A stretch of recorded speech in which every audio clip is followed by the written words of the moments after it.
کسی خود مختار ایٹمی ہمسایہ ملک کو نقشۂ جغرافیہ سے مٹانے کی دھمکی دینا ذہنی و فکری دیوالیہ پن، جنون اور جنگ پسندی کی انتہا ہے۔ ایسی جغرافیائی تباہی یقینی طور پر دونوں کی ہوگی اور مکمل ہوگی۔ بھارتی آرمی چیف کے اشتعال انگیز انٹرویو پر ISPR کا سخت رد عمل، کہا پاکستان ایک تسلیم شدہ ایٹمی طاقت اور جنوب ایشیا کے جغرافیے اور تاریخ کا ناقابل تردید حصہ ہے۔ پاکستان کو نشانہ بنانے کی کسی بھی کوشش کے نتائج بھارت کے لیے اسٹریٹجک اور سیاسی طور پر ناقابل قبول، خطے اور اس سے باہر بھی تباہ کن ثابت ہوں گے۔ بھارتی قیادت کو مشورہ ہے کہ وہ جنوب ایشیا کو ایک اور جنگ کی طرف دھکیلنے سے گریز کرے، پاکستان کی اہمیت تسلیم کرے اور اس کے ساتھ پرامن بقائے باہمی کا راستہ اختیار کرے۔ پاکستان انسداد دہشت گردی کا ایک قابل اعتماد شراکت دار ہے۔ پاکستان خطے میں داعش خراسان کے خلاف جنگ میں کلیدی حیثیت رکھتا ہے۔ اسلام آباد کے ساتھ فوجی شراکت داری سے دہشت گردوں کے خلاف ٹھوس نتائج حاصل ہوئے ہیں۔ یہ کامیابیاں پاکستان اور امریکہ کی دوستی اور مشترکہ عزم کا براہ راست عکس ہیں۔ امریکہ نے دہشت گردی کے خلاف کوششوں میں پاکستان کو اہم اور کلیدی شراکت دار قرار دے دیا۔ امریکی سینٹرل کمانڈ کے سربراہ ایڈمرل بریڈ کوپر نے سینٹ کی کمیٹی کو بریفنگ میں بتایا کہ دہشت گرد سرگرمیوں اور سیکیورٹی خطرات کے باعث افغانستان واشنگٹن کی توجہ کا محور ہے۔ افغانستان امریکی نگرانی کی فہرست میں بدستور پہلے نمبر پر ہے۔ وسط ایشیائی شراکت دار بھی افغانستان سے دہشت گردی کے خطرات پر نظر رکھے ہوئے ہیں۔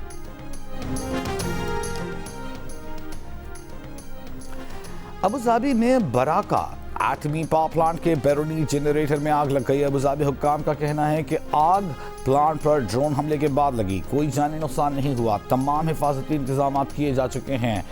Federal authority for nuclear regulation نے تصدیق کی ہے کہ آگ نے پاور پلانٹ کو نقصان نہیں پہنچایا۔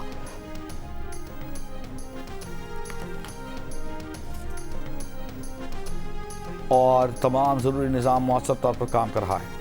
ایران نے پارلیمان کے اسپیکر محمد باقر قالیباف کو چین سے متعلق امور کے لیے نمائندہ خصوصی مقرر کر دیا۔ ایرانی نیوز ایجنسی کے مطابق تعیناتی حال ہی میں کی گئی۔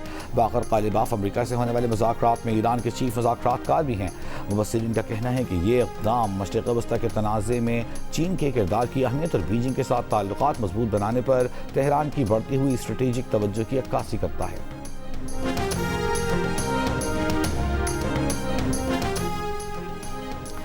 طوفان سے پہلے کی خاموشی، امریکہ کے صدر ٹرمپ کا معنی خیز پیغام، ایران کو نام لیے بغیر دھمکی۔ سماجی رابطے کی ویب سائٹ پر جاری تصویر میں صدر ٹرمپ کو بحری جہاز میں دکھایا گیا، پس منظر میں ایران کی فوجی کشتی بھی ہے۔ پیغام لکھا گیا کہ یہ طوفان سے پہلے کی خاموشی تھی۔ ایک اور تصویر میں ٹرمپ امریکہ کو پھر سے عظیم بنانے کے الفاظ کی حامل کیپ پہنے ہوئے ہیں۔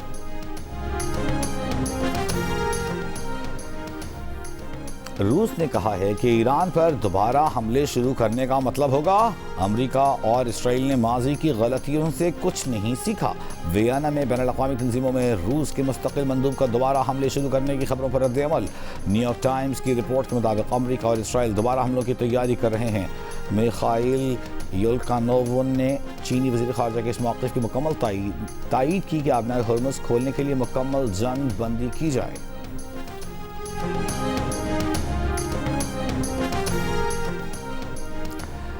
وزیر داخلہ محسن نقوی کے دورہ ایران کا دوسرا روز، گزشتہ روز تہران میں ایرانی ہم منصب اسکندر مومنی سے ملاقات کی۔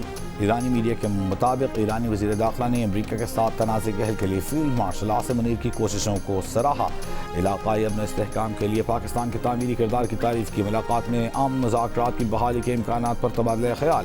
سفارتی حلقے محسن نقوی کے دورے کو غیر معمولی اہمیت کا حامل قرار دے رہے ہیں۔ سفارتی ذرائع کے مطابق وزیر داخلہ ایسے وقت میں ایران گئے ہیں جب امریکہ کی طرف سے ایران پر دوبارہ حملوں کی بات کی گئی ہے، مگر پاکستان کی درخواست پر ایسا نہیں کیا گیا، کیونکہ امریکہ اور ایران کا دوست ملک ہونے کے ناطے پاکستان اس معاملے کے سفارتی حل کا خواہاں ہے۔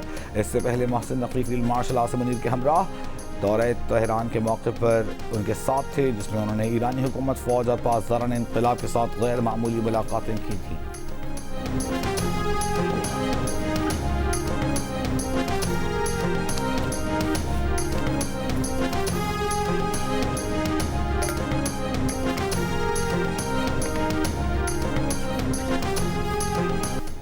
جیکب آباد میں پسند کی شادی کے بعد لڑکے کا گاؤں چلانے کے واقعے پر لڑکی کے والد کا بیان سامنے آ گیا۔ رفیق چنّا کا دعویٰ ہے کہ ان کی بیٹی 14 سال کی ہے۔ شادی سندھ میرج ایکٹ کی خلاف ورزی ہے۔ رفیق چنّا کا مخالفین پر 4 سال کی بیٹی کے اغوا کا بھی الزام۔ کہا مقدمے کے باوجود بیٹیوں کو بازیاب نہیں کرایا گیا۔ دعویٰ کیا کہ مخالفین نے گھروں کو آگ خود لگائی۔ شادی کرنے والی لڑکی کا کہنا ہے کہ اس کی عمر 20 سال ہے۔ اپنی مرضی سے 4 مئی کو حیدرآباد کی عدالت میں پسند کی شادی کی۔ بروڑو برادری کے گھر جلانے پر چنّا برادری کے 32 ملزمان پر مقدمہ درج، 5 گرفتار۔ وزیر اعلیٰ سندھ مراد علی شاہ کا جیکب آباد میں پورے گاؤں کو آگ لگانے کے واقعے کا نوٹس۔ کمشنر اور ڈی آئی جی لڑکانہ سے رپورٹ طلب کرتے ہوئے ملزمان کے خلاف سخت کارروائی کی ہدایت کر دی۔ دوسری جانب لڑکے کے گاؤں کو آگ لگانے کے بعد کی ویڈیو سامنے آ گئی۔ ویڈیو میں مسلح افراد کو بھی دیکھا جا سکتا ہے۔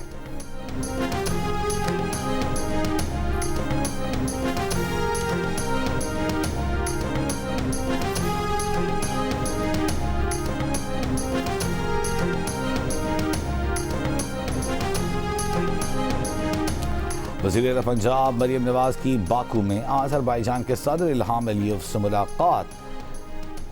آذربائیجان کے بابا قوم حیدر علی کے مقبرے پر بھی حاضری دی۔ آذربائیجانی شہداء کی قربانیوں کو خراج عقیدت۔ مریم نواز آج اقوام متحدہ کے اجلاس میں پاکستان کی نمائندگی کریں گی۔ پنجاب کی سینئر وزیر مریم اورنگزیب کا کہنا ہے کہ مریم نواز دنیا کے سامنے محفوظ اور مضبوط پاکستان کا وژن پیش کریں گی۔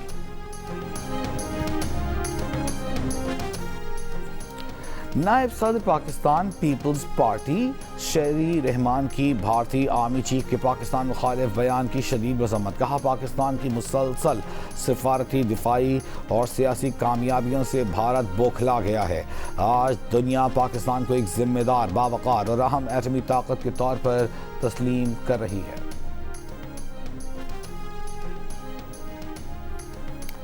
منشیات فروشی اور قتل کیس میں گرفتار ملزمہ انمول اور پنکی کا نام تبدیل کر کے کراچی میں 1 سے زائد شناختی کارڈز بنوانے کی کوشش کی گئی۔ ملزمہ کے شناختی کارڈ اور پاسپورٹ کی تفصیلات منظر عام پر آ گئیں۔ دستاویزات کے مطابق ملزمہ نے 17 اپریل 2018 کو کراچی سے پاسپورٹ حاصل کیا جو 2023 میں ایکسپائر ہو گیا۔ ملزمہ نے 6 دسمبر 2016 کو کراچی سے شناختی کارڈ حاصل کیا جس پر ابو الحسن اصفہانی روڈ گلشن اقبال کا پتہ درج ہے۔ تفتیشی ذرائع کے مطابق ملزمہ کی سفری تفصیلات حاصل کرنے کی کوشش کی جا رہی ہے۔ گزشتہ روز 14 مقدمات میں ملزمہ کو عدالتی ریمانڈ پر جیل بھیج دیا گیا۔ عدالت کو بیان میں ملزمہ کا الزامات تسلیم کرنے سے انکار، پولیس پر تشدد کے ذریعے اپنی مرضی کے بیانات دلوانے کا الزام۔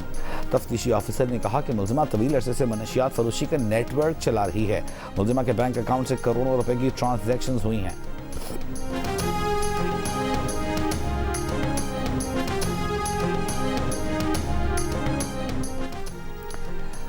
سندھ کے سینئر وزیر شرجیل میمن کا کہنا ہے کہ انمول اور پنکی زہر بیچنے والی خاتون تھی۔ زہر کے استعمال سے کئی قیمتی جانیں جا رہی تھیں۔ منشیات کافی لوگوں کا اہم کاروبار بن چکا ہے۔ اس نیٹ ورک کو ختم کرنا حکومت کی ذمہ داری ہے۔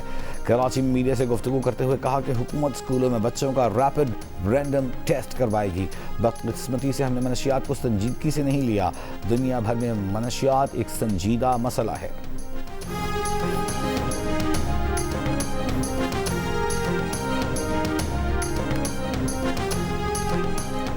گورنر خیبر پختونخوا فیصل کریم کنڈی سے وزیر اعلیٰ سہیل آفریدی کی گورنر ہاؤس میں ملاقات۔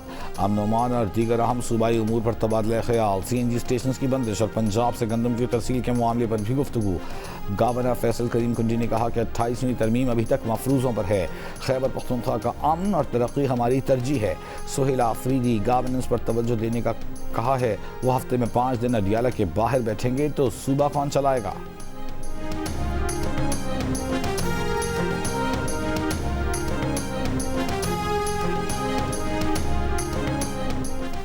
کراچی میں سپر ہائی وے ناردرن پل کے قریب ٹریلر کی موٹر سائیکل سواروں کو ٹکر، حادثے میں 1 شخص جاں بحق 3 افراد زخمی ہو گئے۔ ملک بھر میں کل سے 24 مئی تک خصوصی انسداد پولیو مہم چلائی جائے گی۔ 79 اضلاع میں 1 کروڑ 90 لاکھ بچوں کو پولیو سے بچاؤ کے قطرے پلائے جائیں گے۔ خصوصی انسداد پولیو مہم میں 1,60,000 سے زائد انسداد پولیو ورکرز حصہ لیں گے۔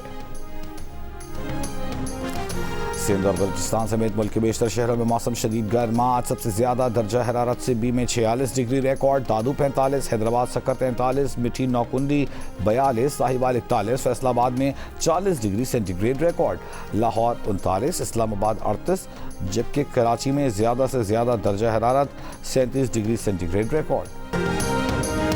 اور ایکشن, کرائم, تھرلرز, کامیڈی اور ڈرامہ ہر روپ میں شائقین کے دلوں پر راج کرنے والے اسکرین لیجنڈ جان ٹراولٹا کے لیے سرپرائز اعزاز.